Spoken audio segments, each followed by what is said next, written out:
সারা দেশে আজ অনুষ্ঠিত হচ্ছে বহুল প্রতীক্ষিত ত্রয়োদশ জাতীয় সংসদ নির্বাচন ও দেশের সংস্কার প্রশ্নে গণভোট। সকাল 7:30টা থেকে উৎসব মুখর ও শান্তিপূর্ণ পরিবেশে ভোট গ্রহণ শুরু হয়েছে। ভোটারদের দীর্ঘ লাইনে দাঁড়িয়ে সুশৃঙ্খলভাবে ভোটাধিকার প্রয়োগ করতে দেখা গেছে। নির্বাচন ঘিরে কেন্দ্রগুলোতে সশস্ত্র বাহিনী সহ আইন শৃঙ্খলা রক্ষাকারী মোতায়েন রয়েছে। বিস্তারিত জানাচ্ছেন ইউসুফ হাসান নাইম।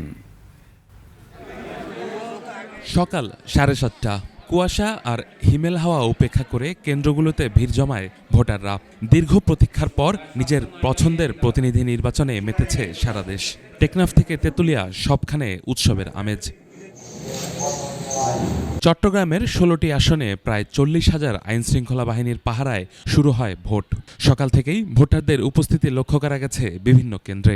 পাশাপাশি রয়েছে 100 জন নির্বাহী ম্যাজিস্ট্রেট, আছে স্ট্রাইকিং ফোর্স।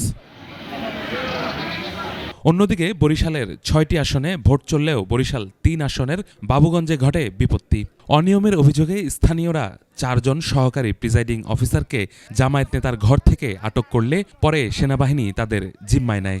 এছাড়া উজিরপুরে 2 কর্মকর্তাকে বহিষ্কার করা হয়েছে। লক্ষ্মীপুরে বিএনপি নেতা শহীদ উদ্দিন চৌধুরী অ্যানি এবং বান্দরবানে সাচিং প্রু জেরি ভোট দিয়ে সন্তোষ প্রকাশ করেছেন। উত্তরাঞ্চলেও শীত উপেক্ষা করে চলছে ভোটের উৎসব। কুয়াশাচ্ছন্ন সকালে উপস্থিতি কিছুটা কম থাকলেও বেলা বাড়ার সঙ্গে সঙ্গে নারী ও তরুণ ভোটারদের ঢল নামে।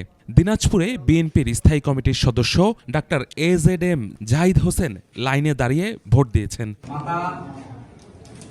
রাজশাহীতে মিজানুর রহমান মিনু এবং ঠাকুরগাঁওয়ে বিএনপির মহাসচিব মির্জা ফখরুল ইসলাম আলমগীর নিজ নিজ কেন্দ্রে ভোটাধিকার প্রয়োগ করেছেন।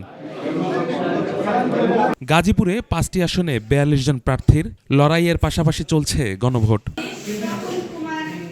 মানিকগঞ্জে আফরোজা খানম রীতা এবং নরসিংদীতে ডাক্তার আব্দুল মঈন খান ও খায়রুল কবির খোকন শান্তিপূর্ণ পরিবেশে ভোট দিয়েছেন। বিশেষ ব্যবস্থা হিসেবে ড্রোন ও হেলিকপ্টার মোতায়েন রাখা হয়েছে। যশোরের 824টি কেন্দ্রে ভোট চললেও তালবাড়িয়া গ্রামে কর্মীদের মধ্যে কিছুটা উত্তেজনা দেখা গেছে। ঝিনাইদহ, ঝালকাঠি, সাতক্ষীরা ও কুষ্টিয়ায় কড়া নিরাপত্তায় ভোট চলছে। সিসি ক্যামেরার মাধ্যমে কেন্দ্রগুলো মনিটরিং করা হচ্ছে। সিলেট বিভাগের মৌলভীবাজার ও সুনামগঞ্জে ভোটারদের মাঝে বাড়তি উন্মাদনা দেখা গেছে।